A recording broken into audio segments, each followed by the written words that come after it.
d'infos, connectez-vous sur Facebook Arc-en-Ciel RTV et Arc-en-Ciel RTV officiel pour ne rien rater. Arc-en-Ciel Télévision, le choix de l'excellence.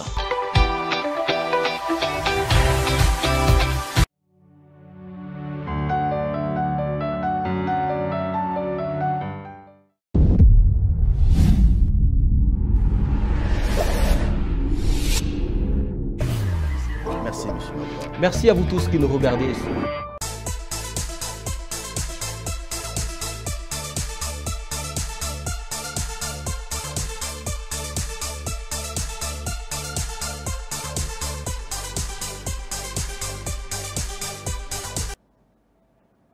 C'est toujours un plaisir de vous retrouver sur Arc-en-Ciel Télévision pour évoquer des sujets brûlants d'actualité sportive. Madame, monsieur, bonjour et bienvenue à ce salon des sports de ce samedi au menu. On va donc évoquer le sujet concernant les éliminatoires de la Coupe d'Afrique des Nations Côte d'Ivoire 2023 avec la RDC qui est un pas de la qualification pour la phase finale de cette Coupe d'Afrique des Nations. Il y aura aussi la Ligue nationale de football qui prend petit à petit l'allure d'un vrai championnat. On va évoquer ces sujets avec Joël Banewa et Christian Kissila, bien évidemment, qui sont bien sur ce plateau. Bonjour Joël. Bonjour Merveille, bonjour également à Christian et bonjour à toutes les personnes qui nous suivent. Christian Kissila, bonjour aussi. Bonjour Merveille, bonjour également à Joël, sans oublier tous ceux qui sont branchés sur Arc-en-Ciel Télévision. Voilà, on va déjà lancer les hostilités dans ces salons des sports de ce samedi après cet indicatif. Bana Benfica na Luanda.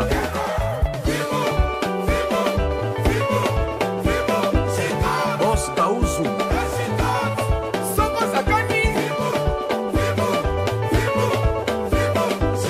Muyombe gauche.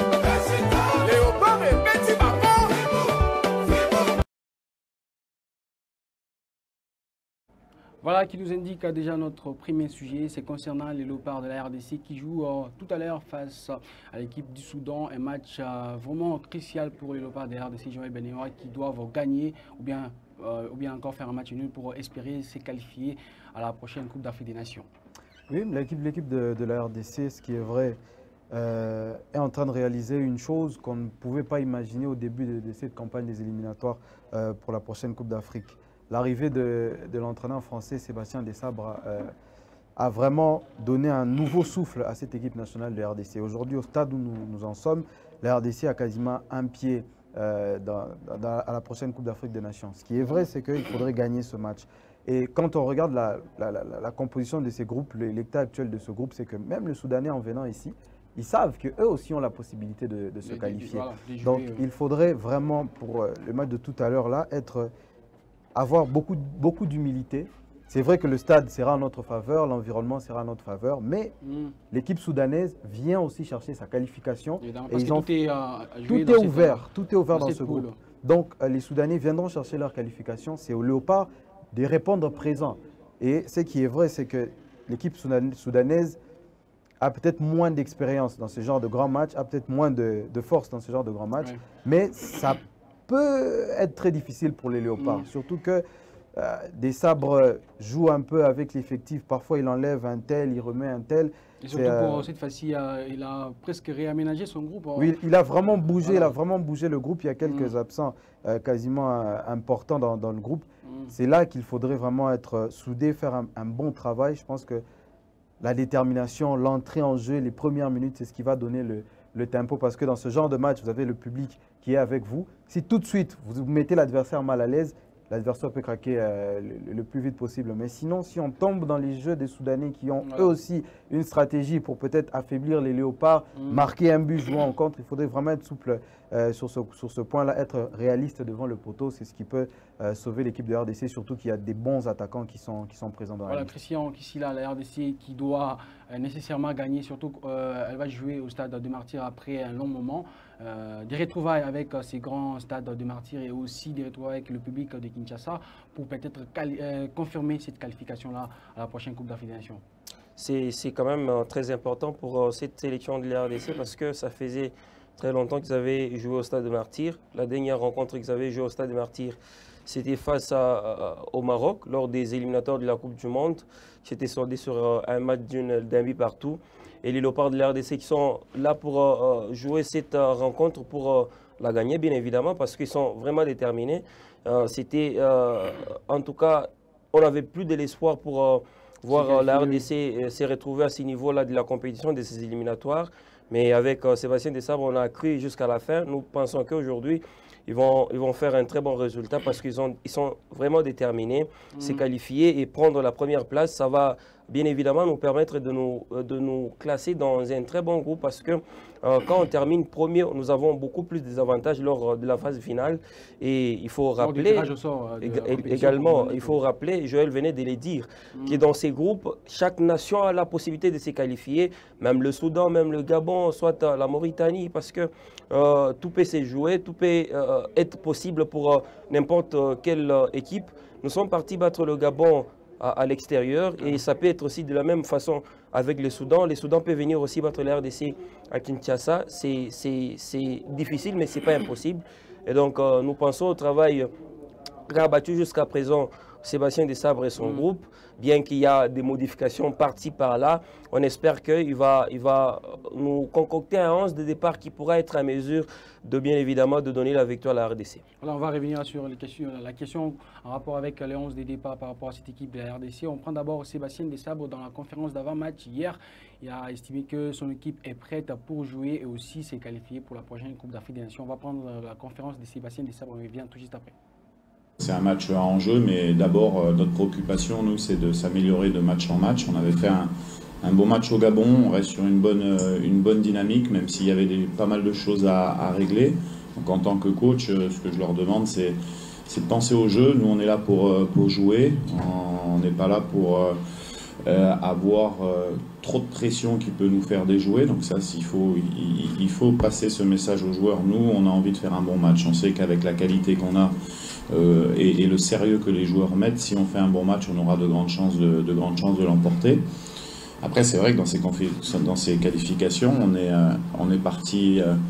Tout le monde pensait qu'on était éliminé, tout simplement. Hein. Il faut se le dire. Je l'avais dit quand j'étais arrivé il y a un an qu'il y avait un petit espoir, mais que c'était pas l'objectif principal. L'objectif principal, c'était de bien se préparer sur l'année, de redynamiser l'équipe.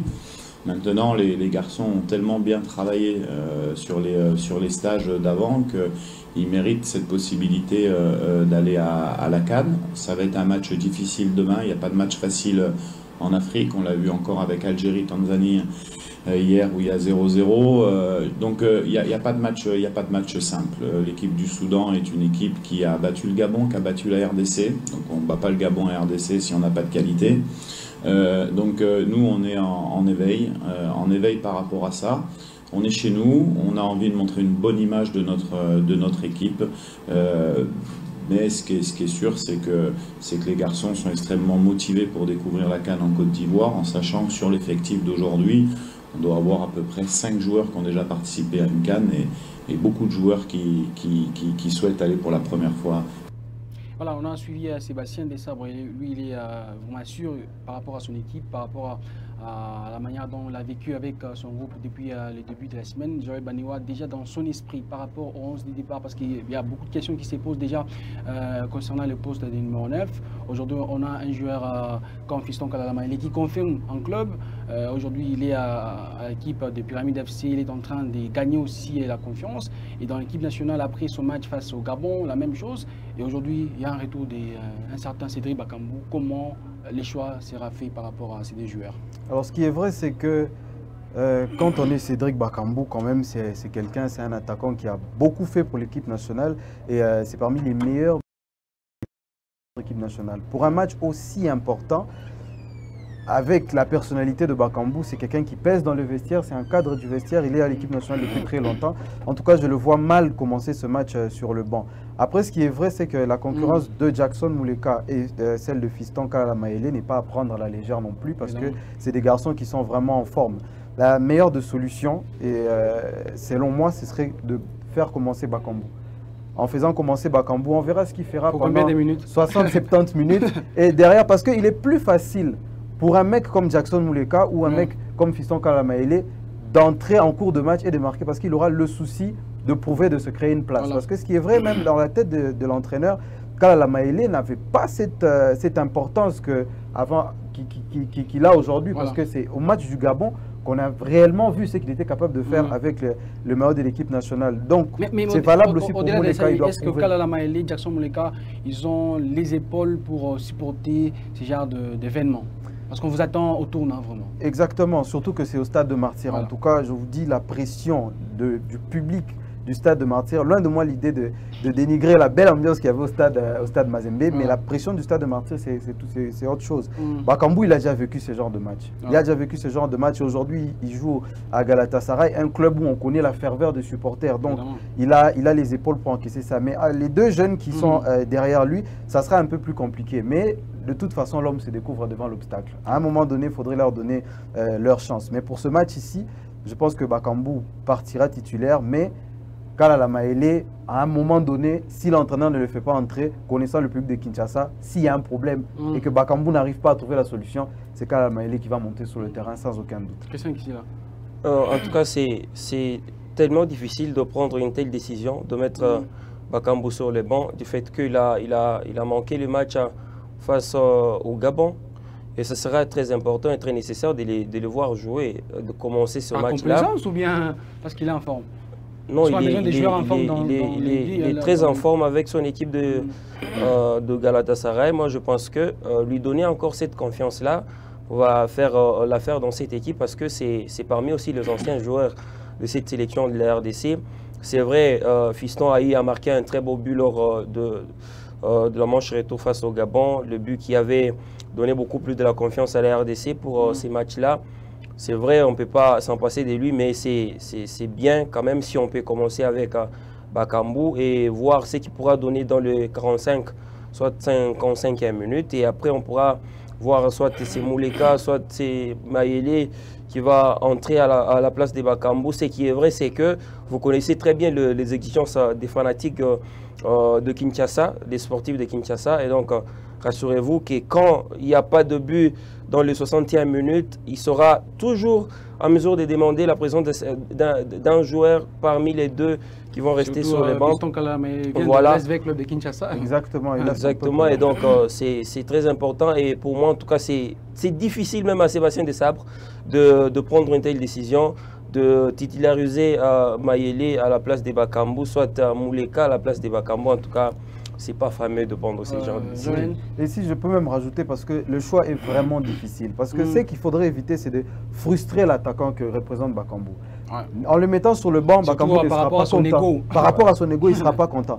Mais sortir aussi Bakambu à la 50e minute, 60e minute, c'est aussi un problème. Il ne sera pas content, il va bouder, il va aller sur le banc. Le match à 0-0, c'est Fiston qui entre, il met un but. Ça sera ça. Par les fans du Stade des Martyrs. Qu'il soit titulaire ou qu'on le remplace en cours de match, il faudrait simplement que le gars qui va lui remplacer fasse quelque chose. Voilà. Parce que quand vous mettez Kalala Maele titulaire et que dans les 60 minutes, il ne marque pas, vous donnez à Bakambu 30 minutes ou 20 minutes et qu'il ne marque pas, il dira « fallait que je sois titulaire voilà. ». Mais quand vous commencez avec Bakambu, il ne marque pas durant les 60 premières minutes, on le remplace, il va toujours aller dans le sens où si vous m'avez accordé encore plus de temps, ça va rester un choix difficile.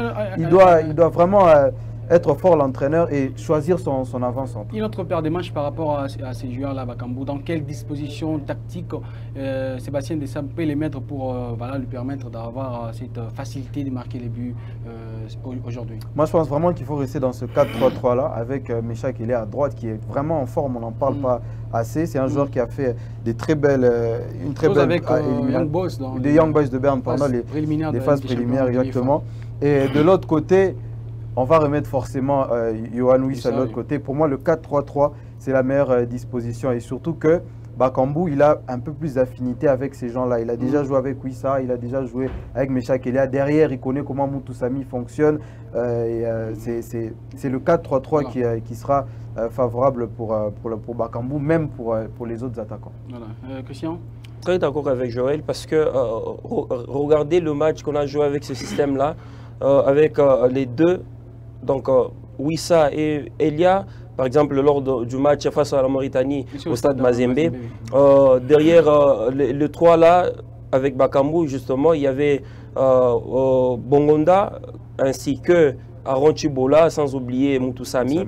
C'était en tout cas une très belle équipe de la RDC. On regardait la manière dont on a joué, la manière dont on avait marqué même les buts, c'était très impressionnant en tout cas. Bien que Chibola ne sera pas là aujourd'hui, je pense que Desabre pourra trouver un autre joueur qui pourra le remplacer valablement. Pourquoi pas faire un très bon travail parce qu'on a besoin justement d'une victoire aujourd'hui.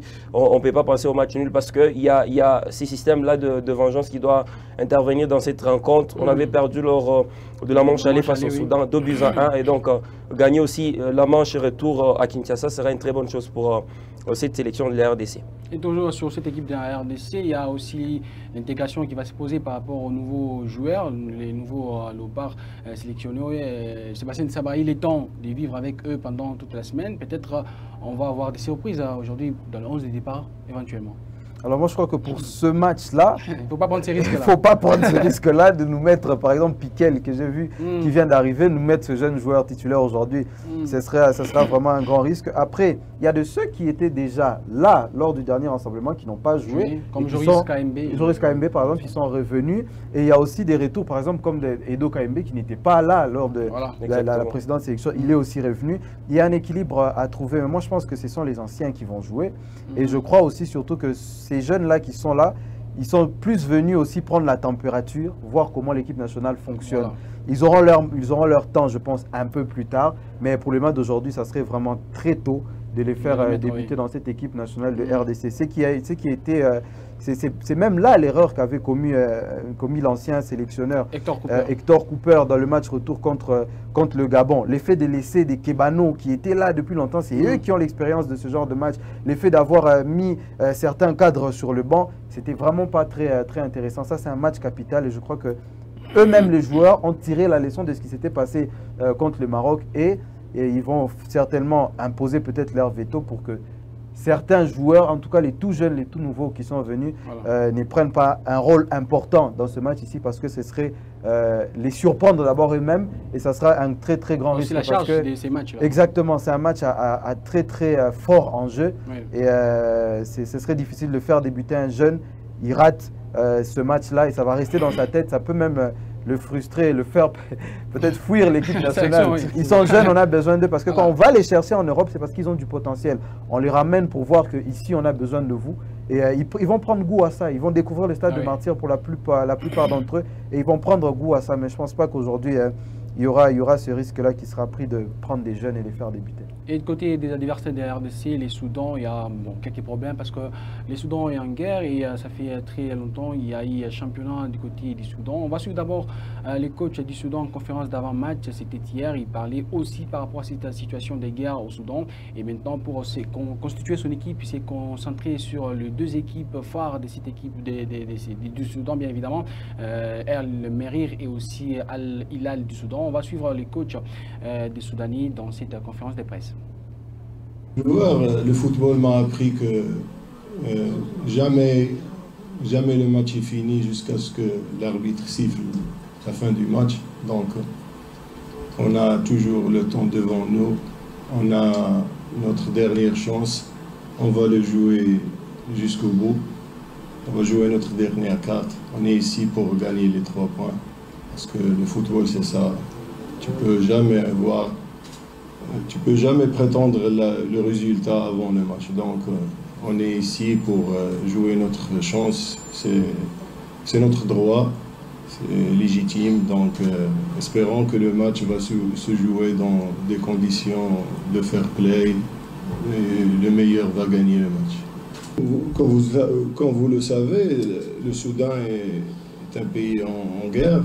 Donc, moi, en tant qu'entraîneur, ça a été un peu difficile pour moi d'avoir tous les meilleurs joueurs du Soudan parce que le championnat maintenant, ça fait 5 mois que les joueurs ne jouent pas, il n'y a pas de championnat au Soudan, donc j'étais obligé de prendre les joueurs qui sont en compétition.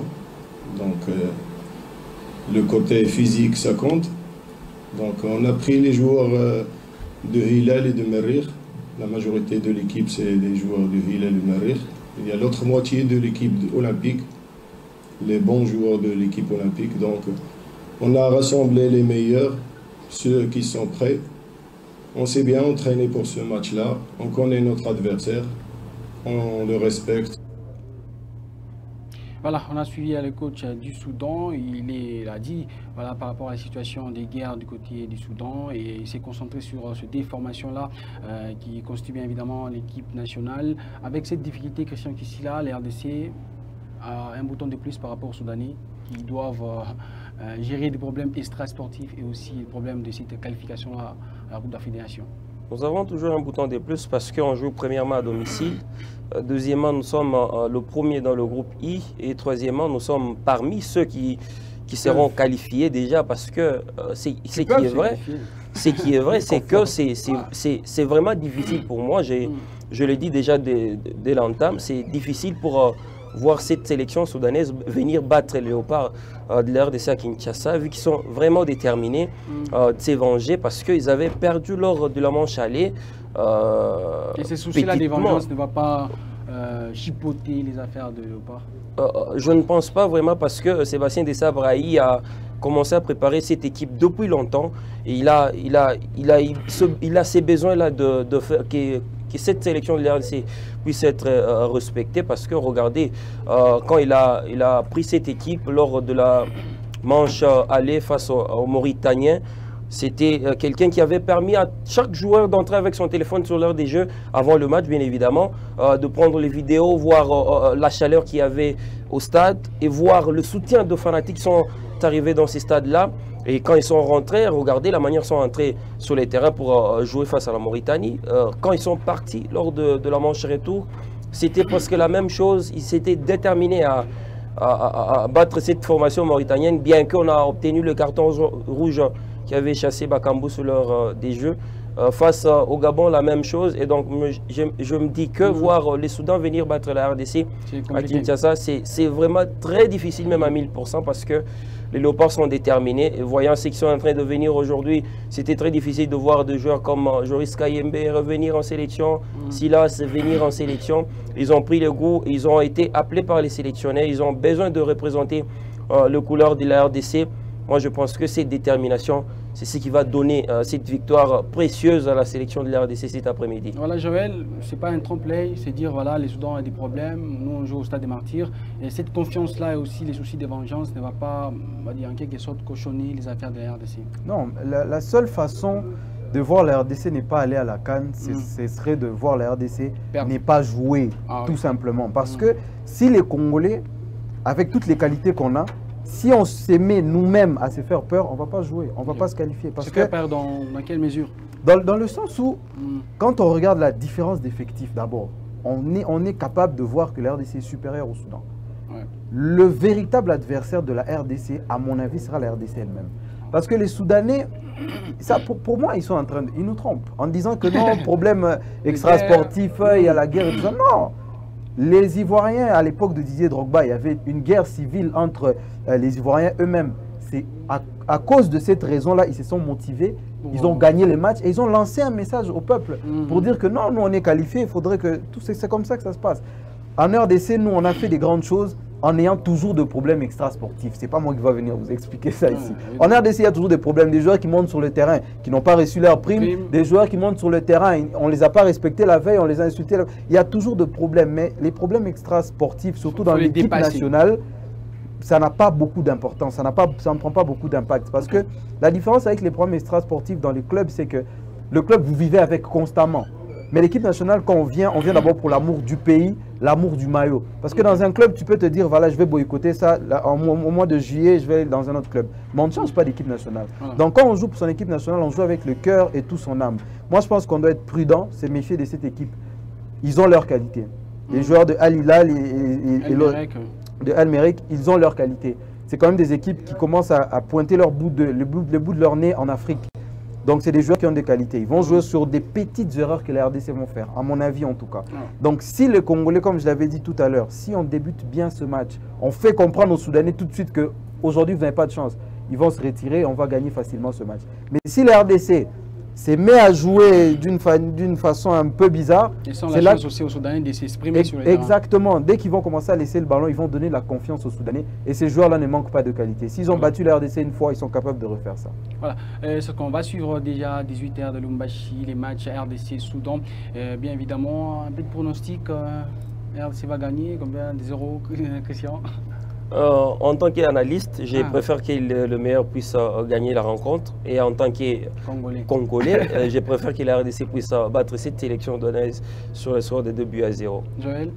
Alors moi, je serais plus Congolais qu'analyste. Okay. Je pense que... Bon, quand même, on a besoin de voir la RDC. Oui, la RDC va se qualifier. Et je crois personnellement que si on entame bien ce match, on peut avoir un score fleuve et une belle fête après ce match.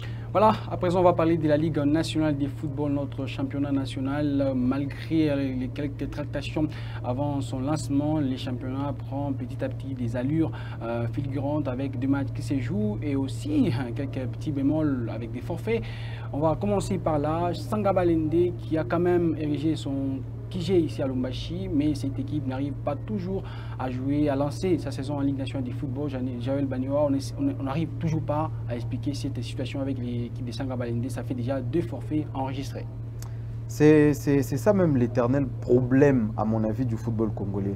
La vérité, c'est que, j'en parlais récemment, la vérité, c'est qu'aujourd'hui, les présidents des clubs commencent à se cacher derrière l'État. Okay. Quand vous créez un club de football, vous devez être en mesure de faire en sorte que votre club ne manque pas de sièges, que votre club ait un endroit où s'entraîner, que votre club ait les moyens de se déplacer. Quand je vois l'État congolais qui dit qu'ils vont aider, c'est une aide, ce n'est pas une obligation pour l'État de commencer à donner de l'argent au club. Ce n'est pas une obligation. Comme moi je vois cette équipe de Sangaba Lende manquer des matchs parce qu'ils ne sont pas venus, c'est leur problème interne. Pour moi, ça ne doit concerner en rien l'État. Et je trouve très bien le fait qu'ils sont en train de perdre par forfait parce que ça, c'est véritablement encourager les mal. Aujourd'hui, moi, je pense que l'État ou la Ligue nationale de football, voire même plus loin, la FECOFA, doivent revoir les textes sur l'organisation des clubs en eux-mêmes. Parce que ce qui est vrai, c'est que quand tu n'as pas le moyen, ton club n'est pas sponsorisé. Quand ton club a les moyens de se déplacer, tu n'es pas un club qui a le niveau de jouer la Ligue nationale de football. En France, en Europe, ils ont ce qu'on appelle la DNCG. Avant que le championnat commence, les clubs viennent présenter leur bilan financier pour dire que voilà, on a autant. Ça va nous permettre de payer d'abord les joueurs, ça va nous permettre de payer les employés du club, ça va nous permettre de nous déplacer. Tant qu'on n'aura pas le courage de faire ça, on aura toujours des clubs qui vont commencer à poser des problèmes. Même quand j'entends parler de ce championnat-là en zone, on joue en zone, tout ça, c'est parce que les clubs congolais n'ont pas d'argent. Ils n'ont pas d'argent et c'est accepté par la Ligue. La Ligue accepte que les clubs congolais n'ont pas d'argent. Non, c'est des choses à décourager. Quand un grand club de nom comme Sangaba Lende n'a pas les moyens de se déplacer, c'est très grave. C'est très grave. Moi, je préfère... 2 matchs en plus. Moi, je préfère avoir une Ligue nationale de football à 8 clubs. 8 clubs capables de se déplacer. 8 clubs capables de bien payer leurs joueurs. Et avoir un championnat régulier. Et avoir un championnat régulier, un championnat normal. S'il faudrait avoir une Ligue 2 avec 28 clubs, 29 clubs avec du désordre, ça va en Ligue 2. Mais pour les championnats d'élite de notre pays, il faut éliminer ces choses-là. Pour moi, il est temps d'arrêter d'abord de mettre la responsabilité de la mauvaise organisation de notre championnat à l'État congolais ou à la fédération, encore à la Ligue. Les présidents de clubs aussi doivent faire leur effort. Parce que quand tu prends un club, tu as une vision, tu as besoin que ton club atteigne un certain niveau. Et tu dois mettre les moyens par rapport à ce que tu veux avoir. Aujourd'hui, on va prendre l'exemple de Mazembe, on va prendre le moyen de V-Club. L'exemple de V-Club, on ne peut pas dire qu'aujourd'hui, Bestine Kaz a dit pour que V-Club voyage, elle doit attendre que le gouvernement l'envoie l'argent. Non, ça c'est impossible. On n'a jamais vu Mazembe demander l'argent au gouvernorat ou à l'État congolais, au ministère des Sports pour que Mazembe puisse aller effectuer un voyage. Vous voyez. Donc, tant que les clubs ne sont pas très bien organisés, ils vont poser des problèmes au championnat, ils vont poser des problèmes à la Ligue. Et ce qui fait encore en sorte que notre championnat soit encore très bizarre, c'est qu'en dehors des responsabilités des clubs qu'ils n'arrivent pas à prendre, la Ligue aussi de son côté a beaucoup de problèmes. Parce que moi au début, quand je vois que la Ligue, le comité de normalisation déjà et les ministères ne parlent pas le même langage, je sentais déjà que ce championnat ici, ça sera très bizarre. Parce que ce que voulait le ministre, c'était de jouer un championnat en zone. Le comité de normalisation voulait un championnat normal. Mais si on regarde bien ce qui se passe de vous à moi, on est en train de jouer un championnat en zone. Parce que quand on regarde les équipes de Lubumbashi, du Grand Katanga, on va parler vraiment du Grand Katanga, ils sont en train de jouer entre eux. Lubumbashi Sport, Bazano, Don Bosco. On a même il y a des groupes, le groupe B, voilà. le groupe A. Ils sont vraiment en train de jouer de leur côté. Et quand vous allez aller à Kin, vous allez retrouver Aigle, DSMP. C'est déjà un championnat en groupe. Ce qui est vraiment le signe d'une mauvaise organisation. Et à mon avis, ils ont laissé le temps passer. Ils n'ont pas voulu regarder la vérité en face. Ils n'ont pas voulu prendre des décisions bien avant. Et ils se sont rendus compte qu'on est déjà au mois d'août. Il faudrait que le championnat commence. Et le championnat a commencé comme ça. Voilà. Et c'est ce qui est regrettable. Le championnat a commencé comme ça, mais il y a d'autres clubs qui jouent quand même. À l'instar du FC Saint-Éloi-le-Popo qui a gagné son premier match normalement, parce que le premier était gagné sur tapis vert. C'était face à l'équipe des Blessings, 2-0. L'équipe de Lupopo commence fort. On va dire, ça va changer cette saison. On l'espère très bien parce qu'ils n'ont pas beaucoup fait des changements dans l'effectif de cette formation de Lupopo. Ils sont partis en Zambie pour se préparer. Ils sont rentrés pour bien évidemment préparer la Ligue nationale de football et la Coupe de la Confédération. Ils sont rentrés, c'est maintenant le tour de jouer le championnat. Il faut être là pour gagner déjà 2 points. Et par rapport à l'organisation de cette compétition, parce que une fois on était ici avec Chris Ashura, on avait parlé de la question, ce que venait d'ailleurs de parler Joël, par rapport à la participation de clubs au sein de cette compétition, soit en Ligue nationale de football. C'est vraiment grave parce qu'on ne sait pas quel club mérite de jouer le championnat d'élite en RDC. On ne sait pas qui ne mérite pas. Pourquoi? Parce qu'on donne la possibilité à chaque club, à chaque dirigeant sportif de venir inscrire son club pour la participation à cette compétition. Alors qu'il fallait, avant le coup d'envoi de cette dernière, tabler sur les critères de participation. L'équipe de Sangabalende, c'est quand même le grand nom. Parmi les grands noms. Mais quand tu entends Sangabalende, c'est parmi les grands noms de ces championnats. Mais le problème, c'est qu'il y a ceux qui ont dirigé l'équipe avant qui sont venus dans cette équipe pour de positionnement politique. Regardez, M. Kassanji, il était président de cette formation parce qu'il était gouverneur de province. Il n'est plus gouverneur, il est quand même député national. Il est parti. Ils n'ont même plus besoin de venir en aide à cette formation de football. Alors que quand il était gouverneur, il y a même des députés qui s'est déplacés, qui sont de l'espace Grand Kassai, permettez-moi de le dire, qui s'est déplacé de Kinshasa vers Mbujimaï pour voir le match de la Coupe de la Confédération quand cette équipe s'est retrouvée dans cette compétition de la CAF. Ils venaient pour soutenir cette équipe-là, mais aujourd'hui ils sont en difficulté. Personne ne vient en aide à cette équipe. Moi, je pense que c'est maintenant le moment de réfléchir sur les échéances à venir parce que si ça dépendait de moi, ces deux équipes, à savoir Tchinkunku et Sangabalende, ne pouvaient plus jouer la Ligue nationale de football. Pourquoi? Parce qu'on est déjà à la 2e journée. Ils n'ont même pas payé la caution de participation au sein de cette 29e organisation. Et donc c'est très difficile. Alors qu'ils avaient choisi, par exemple Tchinkunku qui avait choisi le stade Mazembe comme stade qui pouvait recevoir le match à domicile. Et il pouvait avoir déjà le temps de se déplacer de Kinshasa vers Lubumbashi bien longtemps, qui est dépatienté. Le coup d'envoi du championnat qui puisse commencer à exposer les problèmes. Non, on n'a pas de moyens pour nous déplacer. Ça, c'est vraiment un manque à gagner pour ces championnats.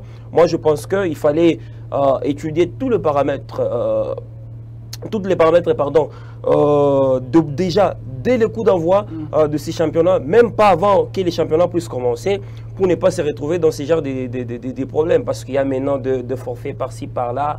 Alors du match qui devait opposer Lupopo à Sangabalende, Lupopo s'est retrouvé sur l'heure des jeux de Kikula avec les arbitres, mais Sangabalende n'était pas là. Et quelques jours après, c'est la Ligue nationale de football qui nous publie une lettre. Non, on reporte ces matchs, il faut que ça joue à une date ultérieure. Moi, je pense que continuer avec ces genres de contingence. Mais après les championnats continuent toujours. Il y a demain déjà au stade TP Mazembe, il y aura un match entre les Kamikazes de Lubumbashi Sport et les tout-puissants Mazembe Anglebert. Les Kamikazes qui se sont vraiment renforcés avec leur nouveau président. C'est presque une nouvelle équipe face à aussi une nouvelle équipe de Mazembe, de Lamine Diane, Joël Banewa. Comment vous voyez ces deux formations-là demain au stade TP Mazembe de Kamalondo? Je pense que Mazembe, déjà, quand il joue chez lui à la maison, il On part va dire toujours demi chez lui favori. parce que c'est le match qui va recevoir. Ouais, mais c'est exactement ça. Mais bon, je pense plutôt que ce match-là sera